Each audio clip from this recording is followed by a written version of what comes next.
Hello guys, today we are going to try to solve this IIT mains chemistry question. Which of the following reactions is example of redox reaction? So redox reactions are the reactions where reduction in oxygen takes place simultaneously in the same reaction. So the correct answer to this question is option 3, XeF4 plus O2F2 gives XeF6 plus O2. So here for initially Xe has the power minus 4 and O2 has minus 1 since F2 is a halogen and has a negative charge. And in the result we have Xe becomes minus 6 and O2 from minus 1 becomes 0.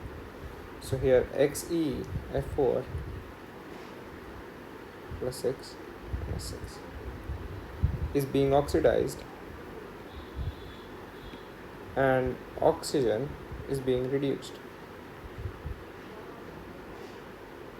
from plus 1 to 0. So the correct option is option 3.